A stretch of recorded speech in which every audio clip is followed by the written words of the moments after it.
Starting off this list in our number 10 spot, we have Kate McCormick. This tombstone truly leaves one of the darkest and saddest stories I have ever heard. This stone reads, Kate McCormick, seduced and pregnant by her father's friend, unwed, she died from abortion, her only choice, abandoned in life and death by family. With but a single rose from her mother, buried only through the kindness of unknown benefactors. Died February 1876, age 21, victim of an unforgiving society. Have mercy on us. The story of what happened to Kate is obviously quite clear in the message and is truly an absolute nightmare. A trip to the cemetery is always a bit of a grim experience, but when you see something like this, it really does take it to a new level. All we can do is hope that wherever Kate is now, she is resting in peace and know that we haven't forgotten her or her story. The message on Betty Stiven's tombstone has confused residents for years. What does it mean? So the inscription reads, within these walls are deposited the bodies of Miss Betty Stiven and her child. She was the beloved wife of Alex B. Stiven to the end of his days, will deplore her death, which happened upon the 25th day of November 1783 in the 23rd year of her age. What was remarkable of her, she was a mother without knowing it, and a wife without letting her husband know it, except by her kind indulgences to him. So people are like, how is she a mother without knowing it? I mean, if you're pregnant, you know. But this is open to interpretation. One theory is that Betty was a slave and Alex Stiven was her owner. Apparently she got ill and slipped into a coma for quite some time. During that time, he impregnated her and she gave birth to a child, who Alex gave away to other slaves to raise, which is just hella messed up. Another theory is that the engravers didn't mean the statement literally, and she was just a mother figure to all and acted like a wife to others because of how much she cared for them. Either way, people like to speculate, and we'll never truly know what this means. In our 8th spot today we have the library paste. This next gravestone is pretty weird, I'm not gonna lie. It says, unknown man died eating library paste July 14th, 1908. It's also not a proper tombstone, so like what's going on here? Well, let's look at the supposed backstory. Legend goes that in 1908 a man was wandering the streets of Goldfield looking for something to eat. He was rummaging through the trash outside of a library where he came across a jar of book paste. Being desperate, he decided to eat it. But that substance is very deadly, so it would have killed him, as the tombstone says. The people of the town eventually found him and decided to make a little makeshift grave for him. But here's the mysterious part. For being more than a century old, the red paint on the grave is very bright. By then, it should have been faded and chipping. So was the story made up? Or do people return to his gravesite every so often to repaint the words so that no one forgets his story? Others believe it's just a local prank. Again, who really knows? In our 7th spot today we had the baby monster. This next tombstone reads Baby Monster, born October 23rd, 1888, died February 3rd, 1888 or 1889, it's hard to tell with its age. Either way, the mystery is, why doesn't this tomb have the child's name on it? One theory is that the kid was born with some sort of deformity. Back in the day, the word monster was used to describe someone or something that was out of the ordinary. So if the baby did have a birth defect, they sadly might have been called a monster, which is seriously messed up. Or maybe the baby was just never given a name. Honestly, we don't know. Either way, it's super sad and mysterious. In our 6th spot today, we have the werewolf. Are werewolves real? Or something we just feared from fairy tales? Well, this tombstone suggests that the deceased Catherine Cross was killed by human wolves. Human wolves? Could that mean werewolves? One theory is that Catherine was actually killed after an abortion gone wrong. They were extremely illegal at the time and also very dangerous. So human wolves would be a reference to the doctors that took her and her baby's life. What makes things even more mysterious is that in 2016, someone stole her headstone. We don't know why someone would do this or where they even put it. As of today, the headstone hasn't been replaced and is still missing. We are now at our 5th and halfway mark with the Turning Head Angel statue. Now this statue is creepy and mysterious for a couple of reasons. The main one being apparently it frickin' moves. You heard me. Apparently on a number of occasions people have seen the statue's head turn and just look at them.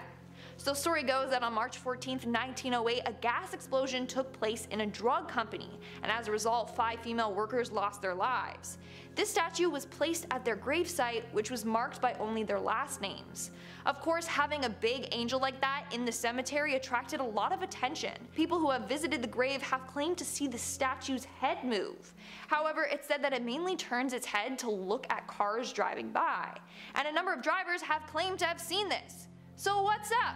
That's hella creepy. Some say it's the angel watching over the girls' graves, which you know is sweet, not that creepy anymore. In our 4th spot, we have the Victim of the Beast. Located in Salt Lake City Cemetery is a really terrifying gravestone for a woman named Lily E. Gray.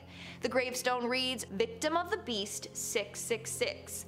So immediately you're probably thinking what I'm thinking. Was this woman in contact with the devil? Did Satan himself kill her? Well, her obituary says that she died of natural causes. Well, there are 3 main theories out there. One is that Lily passed away in a car crash on Highway 666 through Utah. A lot of fatal accidents have taken place on that highway, and people believe that the devil has a play in that. Theory 2 is that Lily was a follower of Aleister Crowley. He often referred to himself as the Beast 666, so maybe he had some sort of play in her death. And the last theory is that her husband had that inscribed on her tomb. Her husband Elmer apparently had a criminal record and was all like, F the government. So maybe he blamed the government for Lily's death and was referring to the government as the Beast 666. But again, who knows? Moving on to number 3, we have the tomb of XYZ. Or Z. I don't know. Now here's another mysterious tombstone that is associated with an urban legend. So legend goes that one night a group of 4 robbers decided they were going to rob the Deep River Savings Bank, but the lead man ended up getting shot after trying to open one of the bank's windows. He died and no one in the town identified him, so the town just buried him in a remote area. Shortly after the burial, a letter was sent asking for the grave to be marked only with the letters XYZ. No one knew who wrote the letter, but they claimed it was written by a female. Over the time, the mystery grew. Every year, people have said that they've seen a woman in black visit this mysterious grave. She would drop a small flower and then leave. People have seen this woman for 40 continuous years. Now, this is just a legend. We don't know if the backstory is even real. The mystery is, who is this guy? Who is this woman, if the story is real, and what's the significance behind XYZ? In our 2nd spot, we have the tomb underneath the porch. Just this year, a man in Toronto, Michael Killinger, was doing work on his property when he found a mysterious gravestone under his porch. The stone is hard to read, but he believes it says, in memory of Isabella Hislop, or Bishop, wife of Abnigo Hardwell or Bardwell, died November 24th, 1858. Now, the home's previous owner lived there for 40 years before him, but the gravestone has no connection to him. So Michael is determined to find out how the stone got there and who it belongs to. He believes that the stone might have come from a brickyard or garbage dump by accident, or whoever lived at the house previously had Isabella's tombstone replaced. I mean, there was a big crack in this one, so maybe they replaced it and they took the old stone back with them and left it underneath the porch. But honestly, we can't be too sure. Michael has currently put the tombstone up on Craigslist. Don't worry, he's not selling it. He's just trying to find out more about Isabella and her stone. And in our number 1 spot today, we have the Specimen. Located in a graveyard at the Ohio Asylum for the Insane is a really freaking scary tombstone that just reads Specimens. In fact, there are 2 tombstones that read this, and the fact that this is in an insane asylum cemetery makes it way creepier. Like, what is buried there? People that were being experimented on? Animals that were being experimented on? Body parts? Nobody knows, but of course there are so many theories. Not only that, but the asylum has a reputation for being haunted and for conducting unethical experiments on patients. Like back in the day, they did lobotomies there, as well as hydrotherapy and electric shock therapy, as well as drug experiments, which is what has led people to believe that everyone who died during these tests are buried in this single grave labeled as specimens. Kicking off the list at number 10, Giles Corey. Out of the 27 people who had their lives taken away from them during the 1692 Salem witch trials, 19 were hanged, 7 passed away in prison while serving their sentence, and the last victim was Giles Corey. He refused to plead either innocent or guilty, and the law at the time states you can't be tried otherwise. So what they did next was unimaginable. As his tombstone hints towards, Giles Corey was pressed to death. The townsfolk laid a heavy board on top of the 81-year-old man, and then over the course of 2 days, boulders were slowly added, making the weight more and more unbearable. They were hoping that Giles would admit something, either innocent or guilty, but every time they asked him anything, Giles responded with, "More weight." Yeah, how epic is that? Extremely brave. But sadly, after 2 days of this torture, Giles Corey passed away. He fought for so long and did what he did because if he had gone either of the other 2 ways, Giles would have had his property taken away by the town. But since he passed away, not admitting guilt, he was still in full possession of his estate, which immediately went to his son-in-law. Yep, Salem witch trials. Not the craziest thing that was happening on this list, to be honest with you. Salem witch trials were, yeah, horrible. Pretty horrible thing to look back on right off the bat. Coming in at number 9, we have the Shugborough inscription. The thing is about this tomb message is that we have no idea what it says. The Shugborough monument can be found in the grounds of Shugborough Hall in Staffordshire in England. The monument depicts the shepherds of Arcadia, in which shepherds stand around a tomb. Now the monument contains a very cryptic message that reads OUOSVAVV, and this is framed by the letters D and M. A lot of people that think that this is a code, and the monument is regularly hailed as one of the world's top unsolved ciphers. Adding to the mystery, fingers of the stone's figurines touch the letters N and R on the phase Et in Arcadia EGO. So what does this mean? Some of the world's top minds, Charles Darwin and Charles Dickens included, have actually failed to solve the text. Coming in at number 8, we have the cursed tablets. In 2003, 4 cursed tablets were found in the grave of a young woman who died around 2,400 years ago in Greece. Brilliant. Back in the day, it seems that cursed tablets were very popular, and people would inscribe curses on metal and offer them to the gods. Burying tablets with the dead was believed to give the tablets direct access to the gods, who would then decide to do the curse's bidding. The curses were aimed at then local innkeepers Demetrios and Fangoria. One of the curses found in the grave read, "Cast your hate upon Fangora and Demetrios, and their tavern and their property and their possessions. I will bind my enemy in blood and ashes with all the dead." Blimey. Another one of the curses found in the grave wished a dog ear curse upon them. Of course. From dog curses to donkey curses up at number 7. The Egyptians, as we know, were a scary bunch when it came to protecting their final resting places. Well, it seems that a donkey curse was famously found on the tomb of Der El Bari Graffito. The donkey curse invoked the god Seth, a donkey who would rape those who violated the tomb. We hear a lot about how the curse of King Tut came true, but we have no idea if the curse here came true because nobody wants to admit that they got harassed by a donkey, do they? Coming in at number 6, we have Amenhotep's shopping list. The ancient Egyptians were so dramatic, including Amenhotep, son of Hapu, who died in 1300 BC. In life, he was a priest and a scribe, and a lover of melodrama, I bet. He inscribed one of the more inventive curses that I've ever read on the doors of his final resting place. This curse actually kind of made me laugh. It reads like a shopping list of plague and pestilence. He wrote, "He who enters this tomb will lose their earthly possessions and honours, be incinerated in a furnace, in excretion of rites, capsize, drown at sea, have no successors, receive no tomb or funerary offerings of their own, and their bodies would decay because they will starve and have no sustenance, and their bones will perish." Good! Great! You get a car. No, you get a car. No, you get a car. Plagues, plagues everywhere. Coming in at number 5, we have this warning.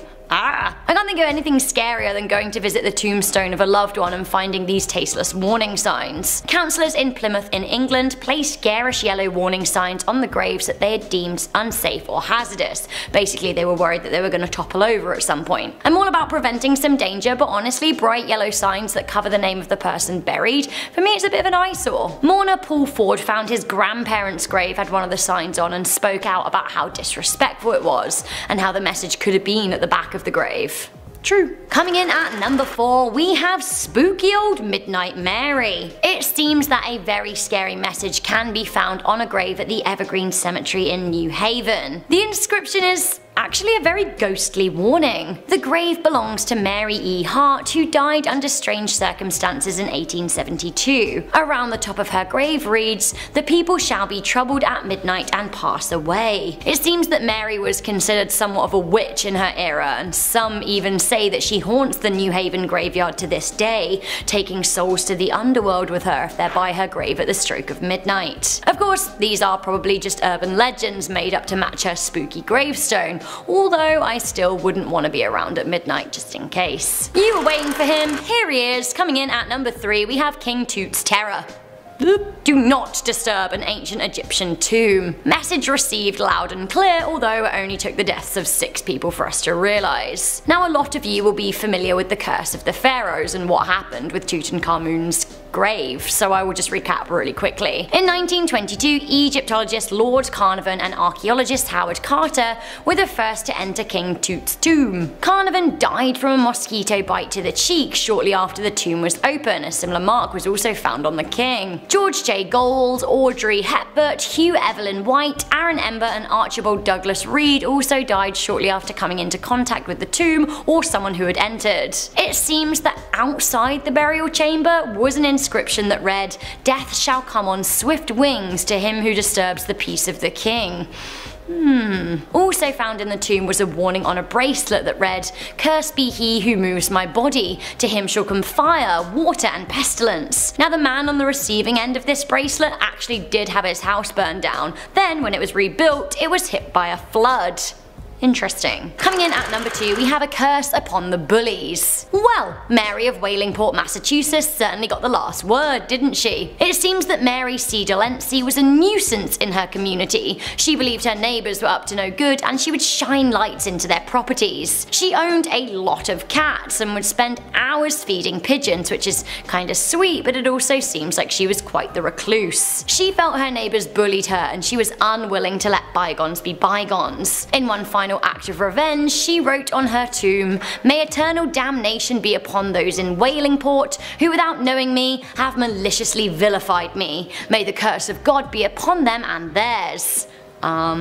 Cool. Just curse the whole community then. Cheers, babe. Mary died in 1985 and it seems that her curse got lost in the post, as the people of Wallingport don't believe they've come across any misfortune whatsoever. The woman who actually moved into Mary's old home said to a local newspaper that the curse didn't bother her. She said, "I was frankly saddened for this lady who must have had so much turmoil in her life that she'd put this on her gravestone." Another member of the community wrote, "Nobody even takes it seriously, of course. It's a funny thing. We all laugh about it." Ooh, rough ride for old Mary. Finally coming into number 1, one tomb that should never have been disturbed, we have Tamerlane's Terror. Did it unleash Hitler? Maybe. Tamerlane founded the Timurid Empire in the 14th century, stretching across Central Asia and Persia. Tamerlane was also known as Timur and was buried in modern-day Uzbekistan, and his burial chamber was infiltrated by Soviets. Written on the wall, there was a very scary message indeed. "When I rise from the dead, the world shall tremble. Whomsoever opens my tomb shall unleash an invader more terrible than I." Now Tamerlane was indeed terrible. The Middle East and parts of India were ransacked with their populations massacred. So, did they heed this warning? Did they hell? Soviet anthropologists dug him up and what happened? Adolf Hitler launched Operation Barbarossa, the largest military operation of all time. Now, a lot of people were killed, to just put that extremely lightly. When Stalin found out, he actually had Tamerlane reburied with full Islamic rites. Days later, the Soviets eventually and finally won a battle at the Battle of Stalingrad. Hitler did continue to plague the world for another 3 years though. Is this why? Number 10. Cursed tablets. Exploring ancient ruins is fun until, you find a few cursed tablets. Those kill the mood for sure. Hate those. Back in 2020, around 30 lead tablets were found in Keramarikos, Greece. This was once Athens' main burial ground thousands of years ago, so this is a pretty sweet find. They found the tablets at the bottom of a 2,500-year-old well. But once they began translating the tablets, it makes a bit more sense why they found them in a well. They were cursed, definitely cursed. All of these tablets invoke the gods of the underworld. They implore the gods to cause harm to others. Yeah, imagine this is your first excursion and you find 30 cursed tablets. I'd be like, okay, well, guess I'm quitting. Guess this is my 2-week notice already. Dr. Jutta Storzek, director of the excavation, says they know that these tablets were to curse somebody, but whomever ordered the curse is still nameless. It's almost as if digging up ancient graves is a bad idea. I don't know, hence why we're on to part 2. Let's move on. Sad at number 9, we have this unidentified gravestone from Oskaloosa. This is in the Oskaloosa Pleasant View Cemetery in the United States. This stone reads, unidentified baby girl found in Delaware River, May 1977. That is so horrendously sad. The baby was never identified, and neither her parents or killer, if they were separate people, have ever been found either. Coming into number 8, this next tombstone is pretty much just a fancy way of saying you're next. It reads, to the person passing by, as you are now, so once was I. As I am now, you soon will be. Prepare yourself and pray for me. Wait. As I am now, you soon will be, but like, Oscar, you're dead. Oh, I see. This tombstone is pretty much just a direct threat telling you that, yeah, you're gonna die. Who even needs words when you could just let the whole horrifying stone itself do the talking? Am I right? Coming into number 7, we have this very, very awake but dead baby. It is always depressingly sad when a baby dies, but is this any way to immortalize them? The baby is sitting bolt upright in a crib while a lamb that may or may not have been some kind of animal sacrifice lays at the foot of the bed. Hi there, cold dead baby stone eyes. Yeah, why are you following me wherever I go? I don't like it. I couldn't be near it. It's too much. Coming into number 6, we have a victim of the beast. If you visit the Salt Lake City Cemetery, you might not want to leave any flowers on Lily E. Graze's grave for fear of the repercussions. It seems like Lily, who died in November 1958, aged 77, was a victim of the beast, or so her gravestone says. They even added a 666 at the end of the inscription just to make it clear which beast she fell foul of. Weirdly, her husband is also buried at the same cemetery, but far away from his wife's corpse. The website WeirdUS.com claims a woman who walked on the grave later had an accident with her car door, which is spooky. I wanted to add something scary but like a little bit more fun at number 5. We have this descriptive cause of death. Back in the day, it was traditional to write a cause of death on a person's tombstone. Poor old George Spencer Millett, who lost his life by essentially being kissed to death, has this for a gravestone. That's right, George was just 15 when he fell foul of an ink eraser stabbing him to death. His tombstone basically does all of the talking and will tell you all about it. He was trying to escape birthday kisses from fellow office workers when he fell on the eraser ink. Weird. Obviously it's sad, but a deep dark part of me just loves this description on his gravestone. Another pretty frank and way less hilarious tombstone at number 4, we have pressed to death. Again, part of the descriptive tombstone category, it seems that Giles Corey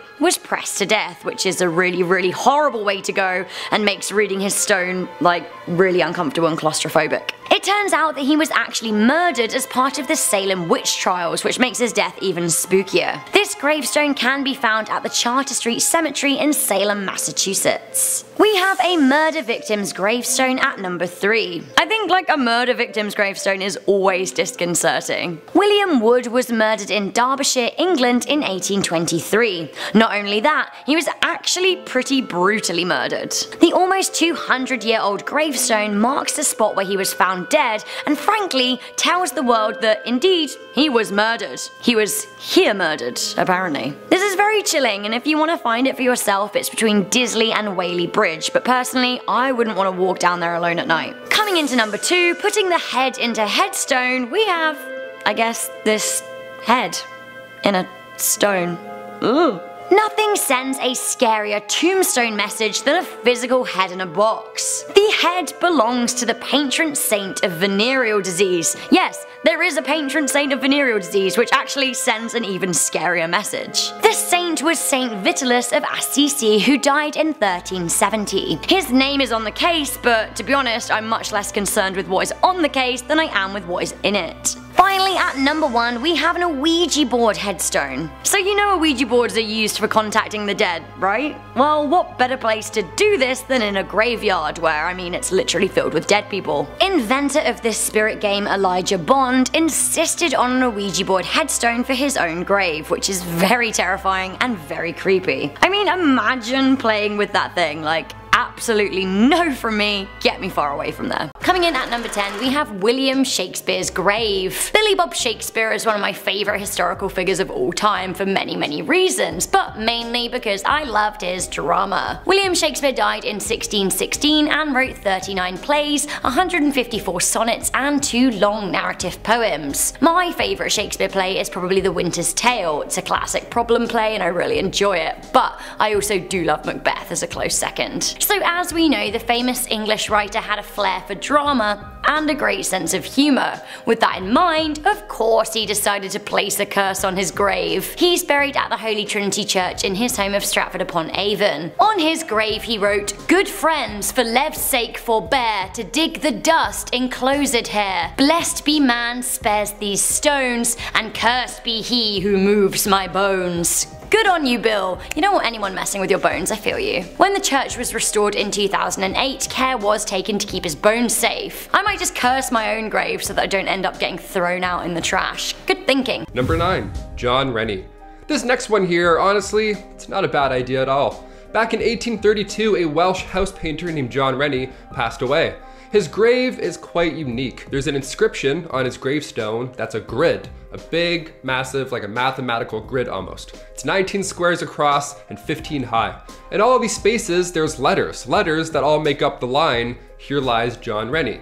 For years, citizens thought that it was interesting, just a bit of fun to be remembered by, and if that was the case, clearly it worked. Now, thousands of us are looking like, oh, John Rennie, nice, cool idea. Others have a different idea. Some speculate John was trying to trick the devil in order to protect his soul after he passed. That's a bit different than a crossword puzzle, okay? I don't know, maybe the guy just liked wordles. Why does it always have to be something so dark? Why is it always curses? Why is he always trying to juke out the devil? I'll do the same thing for my tombstone, but once you decode mine, it just says, smash that thumbs up. They're like, what? What does that mean? Number 8, remember death. Yes, can't forget about that. Death and Metaxas, can't forget. Turning the calendars back to 1794, a man named James Leeson was 38 at the time of his passing, which for the time is actually not bad at all. His grave is in New York and it's one of the most visited of all times. There aren't any crossword puzzles or anything like that, just a few symbols. So a little bit lighter. That's all there is on an otherwise standard headstone.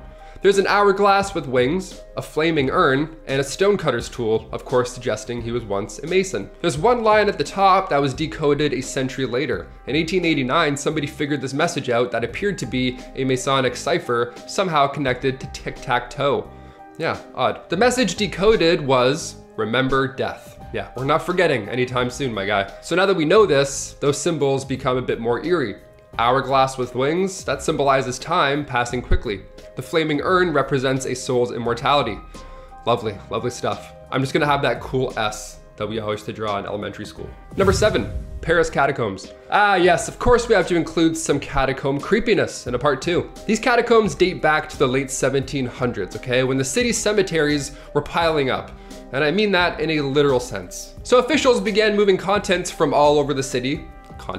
They moved them all around the city to these abandoned mines. The catacombs were then opened in 1809. What a fun family excursion that must have been. Awesome. Bring nose plugs for the fam. They designed the catacombs with the walls of skulls to ensure that visitors would meditate on death. Yeah, I'm sure everybody who visits thinks of nothing else. I'm pretty sure we nailed it there with the wall of skulls. That ought to do it. In order to ensure this was the vibe of the room, there's also a phrase carved above the entrance. It translates to, stop, this is the empire of the dead. Cool, say no more, you got it, I'm on my way. There's also another message right underneath and it says, stop, in the name of love. And you're like, oh, that's a bit nicer. No, I'm just kidding. The second one was a lie. Number 6, a strange warning. Okay, just because we've been talking about graves does not mean that these messages have to be written or drawn out. Sometimes it can be as simple as leaving animal bones on the ground. That's a message that ought to speak for itself, I'd say, no? You see that, I'm like, oh, see ya, on my way. This is your cave, no problem. I'll find the next one over. In St. Augustine, for example, the remains of a donkey were found buried underground. And judging from the skull, it had clearly been hunted down by humans. That's not the mysterious part. The mysterious part is that all of the bones were carefully separated, and there's no marks to suggest that any of these tools were used. So researchers believe this donkey wasn't even used for food. The limbs were placed to point north, and south. They used a donkey as a compass. How rude is that? Of all the ways to go out. What if you wanted to point east or west, you know? Give this guy a choice. What if he's not a fan of the north or south? Donkeys in that area of Florida in the 17th century, that's not bizarre by any means, but the way that the bones were buried, that's very odd. That's an odd message right there. Besides north and south, literally pointing. That is. We'll never know. Number 5, mythical carvings. Back in 2014, a 1700-year-old cemetery was discovered along the Silk Road, which are these ancient trade routes, ancient highways rather, connecting China and the Roman Empire. In the city of Kucha, which is now northwest China, this cemetery was found along with 10 ancient tombs, one of which was referred to as M3. M3 didn't have any haunting messages per se, but it did contain several carvings of mythical creatures. There's the white tiger of the west, the black turtle of the north, the vermilion bird of the south, so far so lovely, and then there's the azure dragon of the east. So a little scarier on the back 9 there. That dragon part was a bit jarring. These mythical carvings represent different seasons and the heavens, but what could the other 6 carvings mean? Perhaps depictions of hell? Who's to say? Number 4, the Ring of Sicanianus. One ring to rule them all. And by rule, of course, I mean curse you and your entire family. This is why you don't steal from ancient tombs. Right here, listen up. This 12-gram gold ring, for starters, is massive. Its diameter is 25 millimeters, so unless you're wearing some sort of gauntlet, this ring is definitely gonna fall off your finger. Or you're Dave Bautista, then that would probably fit, I don't know. The ring had first been found in 1785. A farmer was plowing a field in Silchester Village, a village west of London known for its grim history. In 45 AD, ancient Romans invaded that same site, and come the 17th century, it was completely abandoned. The ring was mighty and even held an inscription, a Latin inscription, of course, and it read, Senequion vivas indium. What does that mean? Well, we'll come back to it. When 1929 rolled around, new details surfaced, or resurfaced rather. The data from the ring matched an excavation that was done in the early 1900s, less than 100 miles away. A place called Lydney, that's where this ring is from. At the same site, a tablet was found recalling the Celtic god of healing and hunting, and how his favorite ring got stolen. Yep, there it is, someone's pissed. That's the god right now. He hears me talking about the ring and he's like, give it back. In case you're wondering why this rings a bell, Lord of the Rings was inspired by this legend. The tablet also says, may he who wears the name of Sicanianus not have health until he brings the ring back to the Temple of Nodens. Yeah, let's get that ring back ASAP, please. I would be a lot quicker than Lord of the Rings. Where's this temple? I'm gonna put it in my Uber right now. Number 3, Robert Clay Allison. Sometimes you decipher a message on a tomb and it's peaceful, it's embracing the afterlife, especially ancient Egyptian tombs. The paintings you'll find, they're jaw-dropping. They're gorgeous. And then there's a tomb from the wild, wild west. It's not the same. It's not as much love in this tomb. For example, Robert Clay Allison. This man lived from 1840 to 1887. He was known as a rancher and of course, he loved to duel. On his tombstone, it reads, Robert Clay Allison. He never killed a man that did not need killing. That's so Western. That is the most Wild West tombstone ever. The first time I read that in Sam Elliott's voice. This guy, he loved to duel. I can't even do it, my voice can't go that deep. He loved to duel, I guess, I don't know. But he ended up dying from bad luck. Yeah, a wagon ended up rolling over his head in 1887 when he was 46 years old. What a way to go. The guy also didn't get a headstone for 90 years. And after 90 years, that's the best way they could sum up his entire life. Never killed a man who didn't need killing.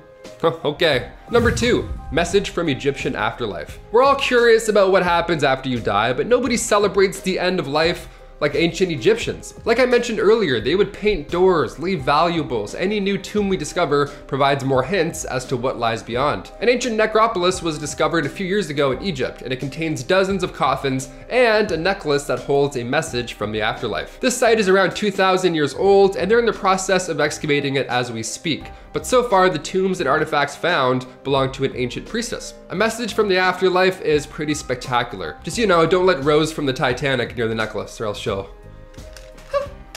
toss it overboard. That was everybody during Titanic.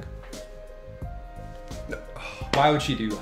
And finally, number 1, Terracotta Army. We're covering all the tombs this week, so of course in a part 2, we have to finish with the Terracotta Army.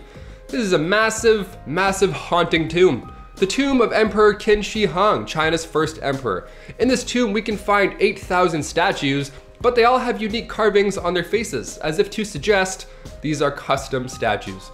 all 8,000 of them. The emperor believed that after he had passed on, he would still have to face the spirits of all of his enemies. So he wanted to be prepared even after death. However, the emperor decided to close the tomb forever before the workers even had a chance to get out. He was worried his enemies had found out, so there's now lots of statues and dark history in this one. The dark message here is that the emperor felt like he needed another army for whatever lies after death. That in itself is pretty haunting. Why did he believe that? Why was so much work gone into something for after the fact? Now I'm scared about death. That's great. Look what you guys have done to me. Starting off this countdown, we have John Rennie. In the churchyard of St. Mary's Priory Church in southeast Wales, there lies a very odd tombstone. It's the tombstone for John Rennie. It features a series of letters in a grid-like pattern. Reading it from left to right just looks like gibberish. But this is actually a type of acrostic puzzle. Once you solve it, it spells out, "Here lies John Rennie." Underneath it, it says the typical stuff like he died May 31st, 1832, he was 33 years old, blah blah blah blah blah. But what a lot of people want to know is why John decided to have a coded message on his tomb. Well, one theory is that he was trying to fool or trap the devil to keep his soul safe. So this phrase can be read 46,000 different ways. This would confuse the devil and ensure that John got to the afterlife safely. But that's just a theory. Another theory is that John carved it himself just for fun, cause why not? You know, for a bit of entertainment in a dreary place. In our number 9 spot today, we have Herman HARBAND. Herman decided to have a headstone made ahead of time before his death, but didn't even actually end up getting buried there, which is quite interesting. Herman had a message he wanted to get across, however, and he certainly did just that. It's actually a bit of a sad and terrifying story, and it really shows the place Herman was in when he made it. The stone reads, Herman HARBAND, born in 1918.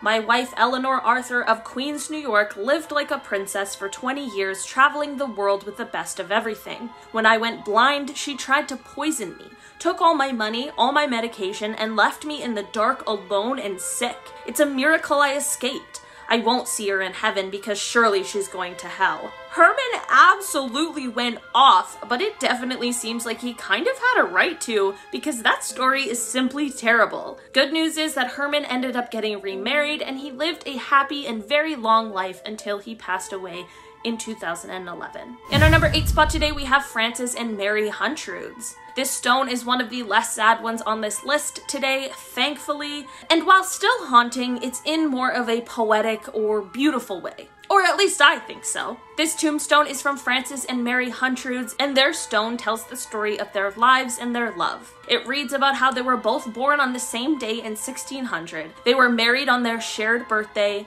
they had 12 children together, and then they both passed away on their birthdays just shortly after turning 80.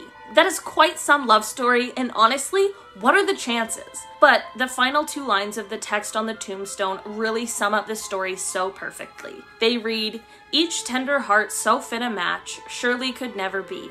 Both in their lives and in their deaths agree." Maybe this match was simply a serendipitous coincidence, but I definitely would like to think otherwise. In our number 7 spot today, we have the TAZACORTE Martyrs Memorial. This one is a little different from the others on this list today for a couple reasons. Firstly, these are tombstones for many individuals, and secondly, because there isn't a message left with them that I want to talk about, but instead just the entire eerie nature of the whole situation. This may appear as a gravesite that has been flooded, but it's actually an underwater memorial. In 1570, a group of Jesuit missionaries boarded a ship from Portugal to Brazil. A French pirate named Jacques Souris boarded the ship along with them, and from there, he and his men took the lives of all of the priests. Some of them even had their limbs cut off before they were thrown overboard. The lone survivor of this day was the ship's cook. The memorial features 40 crosses for each of the lives lost, and it is located near the area of the massacre, which is close to La Palma Island, 18 meters below the surface. I might be alone in this belief, but I think that there is just something extremely haunting about an underwater memorial. In our number 6 spot today, we have Jeremy BIBB BALISOK. This tombstone goes hand in hand with an absolutely insane story about Jerry's life. The short of it is that Jerry, who is a professional wrestler, ended up vanishing after getting in trouble with the law. He was wanted for charges of fraud, and while no one knew his whereabouts for 6 months, when his mother picked up a magazine one day which featured the victims of the horrible cultist Jonestown massacre, she sadly saw her son's picture alongside all of the others. This led to there being a tombstone, of course, made for Jerry, although his body would have been already buried in California. So, this all happened in 1978, but let's flash forward to 1990. In that year, a man named Ricky A. Weta was arrested for attempting to take someone's life. He was fingerprinted upon his arrest, and who would have thought, Ricky turned out to be none other than the presumed dead Jerry. This whole story was, of course, huge national news because how could this have possibly happened? In the end, Jerry was caught and brought to justice a few separate times, before he passed away in a prison in Nicaragua from a heart attack that was brought on by the heat in the prison, which is a whole separate issue we'll have to save for another video. In our number 5 spot today, we have Martha Jane Mary McCune. Mary's tombstone tells the tale of her final days, and it truly feels like it is something out of a horror movie. Mary was born around 1838 and passed away most definitely not long enough after in 1855. She was pregnant at the time, and the writing on her tombstone really says it all, so I might as well just read it to you. Bitten by rabid coyote, developed rabies, became violent, was smothered with feather bed. Apparently at the time of being bit by this coyote, Mary's husband was out of town for work, and by the time he got back, his wife had already passed away and been buried, and he had absolutely no idea that any of this was happening, which is extremely tragic. It was so horrible that this was the way that Mary's life was taken, and it definitely makes you grateful for modern medicine, although rabies still manages to claim the lives of around 59,000 people per year. In our number 4 spot today, we have Mona HEROLD VANNI. This tombstone reads as a letter written to Mona from her children, but it certainly is not what you'd be expecting. Instead of the nice and lovely message you might think, Mona's 3 children detail what an absolute nightmare she was to them growing up. The stone reads, "To our mother. You spent your life expressing animosity for nearly every person you encountered, including your children. Within hours of his death, you even managed to declare your husband of 57 years an unsuited spouse or father. Hopefully you are now insulated from all of the dissatisfaction you found in human relationships." Wow, they really did not hold back one little bit. If it makes you feel better, the message that was left on their father's stone was much more kind and loving. I guess one thing is clear, and that is that Buddy, Jackie, and Mike were not messing around. In our number 3 spot today, we have Charles H. Salmon. Charles' tombstone tells the story of a medical malpractice that ended up leading to his death. Basically what happened is that Charles fell ill with a cold and was given medicine to help treat it. Little did he know, but he wasn't given the proper medicine, but was instead given morphine. When he went back to the doctor to explain that he wasn't getting any better, they also gave him morphine, and this caused him to end up overdosing on the drug. It truly is not quite clear how this could have possibly happened, and I'm not sure if Charles' family ever saw any form of justice for this terrible mistake, but it really is just such an awful story. In our number 2 spot today, we have Andrew J. OLSZAK. Andrew's tombstone is really straight to the point, but it is one of the saddest we have on today's list. His stone reads, "Abandoned in old age by wife and children. May God be more understanding and merciful." There really is a lot to unpack here.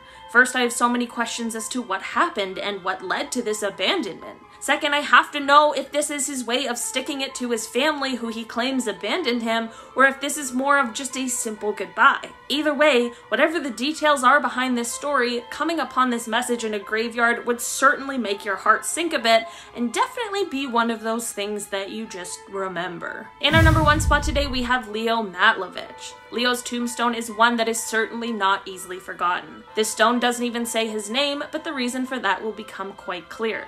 First, we have to tell Leo's story. Leo was a war hero in the Air Force, and he challenged the policy of homosexuality in the military. Through Leo's bravery and activism, he was able to actually change a few things for gay people serving in the military, the effects of which can still be seen today. Despite Leo receiving both a Bronze Star and a Purple Heart for his service, in the end he was still discharged for being a gay man. He ended up passing away in San Francisco in 1988 after complications from HIV/AIDS. His tombstone reads, "A gay Vietnam veteran. While I was in the military, they gave me a medal for killing 2 men and a discharge for loving one. There is nothing I could possibly say that would be more profound than that, so I'll just end off this point by saying Leo and all the things he did and fought for will truly never be forgotten. Coming into number 10, we have this creepy angel skeleton. Also, it's alongside a really creepy hard-hitting message. Okay, I personally don't know what is creepier, this terrifying as F statue of basically a winged skeleton kissing the face of a stone corpse, or the inscription. The inscription reads, "The blood in his veins grows cold and all strength is gone. Faith has been extolled by his fall into the arms of death. Amen." I understand that for some people death isn't a jovial occasion, but can we maybe just chill out a little bit? This sobering statue can be found at Barcelona's Poblenou Cemetery, where I don't feel like I'm gonna be taking a trip anytime soon. No thanks. Scary and really... Number 9. Ellen Shannon. Heading over to the late 1800s for this one, and I gotta warn you, this one is pretty dark. In 1870, we obviously didn't have the same safety requirements as we do today, like at all. For example, if you wanted to read before bed, you didn't have a Kindle back in the day, you didn't have an iPad, you didn't even have a nightlight, but you did have a kerosene lamp. Ellen had used R.E. Danforth's non-explosive burning fluid, and well, dare I say it, the obvious happened. Her tomb in Pennsylvania reads in memory of Ellen Shannon, aged 26 years, who was fatally burned March 21, 1870 by the explosion of a lamp filled with R.E. Danforth's non-explosive burning fluid. Yes, that's what it actually says. And it's a tragedy. That's a horrible way to go out, don't get me wrong. But I admire that the family boldly put R.E. Danforth publicly as the cause of death here. She put him on blast. Number 8. Victim of the Beast. Lily E. Gray was buried in Salt Lake City Cemetery back in 1958. This one is quite recent as far as tombstones go. This one is the most common looking as well. It's not monumental, I'm sure many have missed it in time. The message written on the stone back in 1958 says, Lily E. Gray, June 6, 1881 to November 14, 1958. Victim of the Beast, 666. Now see, if that 666 wasn't there, I would be like, oh, maybe she was attacked by an animal, maybe like the beast was a natural phenomenon, like, you know, a surfing term for a large wave, or like a risky mountain trail, something like that. The 666 makes it quite specific on who they're referring to here, so that's pretty haunting. The beast sounds like something sinister, something from the underworld. In the book of Revelation, the beast is literally the Antichrist. Not sure what happened here, but the area was also known to have followers of Aleister Crowley. Crowley also referred to himself as the Beast 666. It sounds like an old Hotmail when you add numbers, doesn't it? The Beast 666. Add me. Number 7, the Ouija board. The fact that you can just buy a Ouija board from a Toys R Us now is hilarious to me. That's so creepy. They have glow-in-the-dark Ouija boards. Yeah, just in case the lights go out and you still want to communicate with the dead. And, you know, glow in the dark is fun. It's like people want to get possessed nowadays, right? Where did all this Ouija board madness start? Well, it began with Elijah Bond. Bond was the first person to ever patent the Ouija board, which is a scary feat in itself. A lot of questions already. But when he was buried, he was laid to rest in an unmarked grave. Now that was back in 1921, mind you, and it wasn't until 2007 until his resting place got an upgrade. A man named Robert Merck found his spot, raised money to get him a tombstone, and of course, it had to be a Ouija board. Yeah, if you have any words you want to say, any fan questions, bring your own easel, go ask away. Number 6, specimens. Specimens, yeah, not very large either. This one is a very small tombstone. This one is found in a cemetery near an Ohio asylum. There's actually 2 of these headstones. Both of them say specimens. Again, specimens, just that's it. The fact that these stones are the size of a shoebox also makes it even more chilling. This psychiatric facility was the first state-supported asylum in the US. Its history was dark in the early experimental treatment days, so perhaps these headstones could be body parts. You knew I was gonna say that. It's bad. It's all bad. The list gets worse, dare I say. Only halfway. Number 5, Midnight Mary. Mary E. Hart, more commonly referred to as Midnight Mary, had to be featured on this list. Back in 1872 in New Haven, Connecticut, Mary was supposedly buried alive. Yeah, accidentally. It wasn't anything horrible, although this is a pretty dark thing, it wasn't worse. Her stone has a lot of information, all things considered. The massive slab of pink stone reads, at high noon, just from and about to renew her daily work, in her full strength and body and mind, Mary E. Hart, having fallen prostrate, remained unconscious until she died died at midnight, October 15th, 1872. Born December 16th, 1824. And then right underneath, there's one line that reads, "The people shall be troubled at midnight and pass away." Again, you had us in the first half. The back 9 gets a little scary. Now, many have noted that this phrase is from the Old Testament, but tales of her being buried alive suggest that there might be a midnight curse hanging about this area. So if you live in this area, you now have a curfew. There you go. You have a curfew now. Go home. Number 4, Mary Jane McCune. Some of the details in this one I can't even talk about here on the tube of you. It's really dark, really, really dark. Mary Jane McCune was the wife of one James Farrar. She was born in 1838 and passed away later in 1855. Quite young. Now, with many of these tombstones, they can be pretty sparse with details, like specimens, for example. Or you can explain as much as you can in that one block, spread awareness to the public. Like, you know, any lamp mishaps. Both can be haunting to read. Underneath Mary Jane's name and dates is a message on how she passed away. Mary Jane was bitten by a rabid coyote, developed rabies, became violent, and was smothered with feather bed. Wild. The story even recalls that the husband James was away for work at the time and found out what happened only when he got back. That is so tragic. That's the thing with these old resting places. They have tons of information because, well, that was it. That was your legacy. Literally written in stone. It's like so many characters or less to explain how you died horribly. Number 3, Eugene. Humans are odd, okay? Before we get into these last few, the ancient tombstone curses, you know, first we have to look back to 1929 and how not to preserve a mummy. Yeah, let's do it. 1929, Ohio, a corpse just appeared on the road, out of nowhere. We love those. There was even an address found on this man's body, but it was an empty plot of land once they followed through. They had no name for this body, so they named him Eugene. Yeah, they named him after a local neighbor. Yeah, hey, we're gonna name this dead guy after you. Is that cool, Eugene? No? Well, too late. They used this body as an attraction. They gave it the mummy treatment, which in Ohio in 1929 probably wasn't the best way, but they did it. And then 25 years later, you know, when more and more people started asking about this Ohio mummy, they laid the man to rest. Finally, they officially buried him in 1964. So now when you see this grave, it says, Eugene, found dead in 1929, buried 1964. I bet so many people are confused if they saw this. Send them this video and then type, "You won't believe number 3." They're like, what, do you work for MA? What is this guy doing?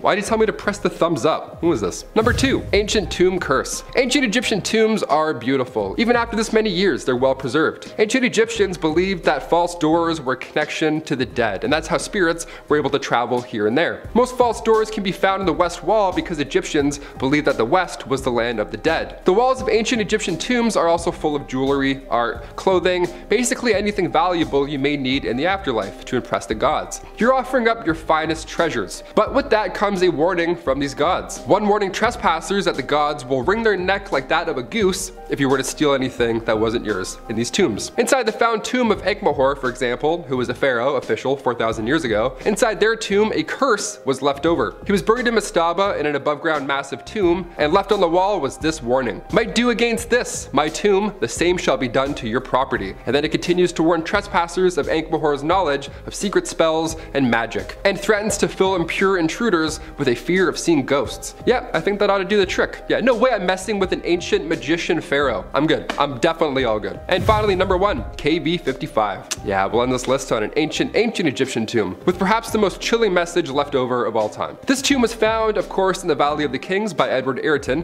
back in 1907. It was discovered right next to King Tut's tomb. This was a big deal. But the reason we referred to this tomb by a number rather than a name is because, well, we still have no idea who it was made for. Even the walls of the tomb inside, they aren't covered with any hieroglyphs, no artwork, no fake doors. There isn't any clothing laying around, there's no jewelry, it's just bare, which is extremely odd given what I just told you. As you walk down the 20 steps towards KB55, you'll notice only a few markings on the entrance, markings that show that the entrance was widened since it was first cut, along with the ceiling being raised higher. So adjustments were made at some point, meaning this was not a forgotten project by any means, which makes it creepier. The only hint as to who or what is buried remains on the wall, and it's one hieroglyph. That hieroglyph translates to, "The evil one shall not live again." Yeah, I sure hope not. I've seen the mummy, and I really hope not. I'm all set. Cheers on that one.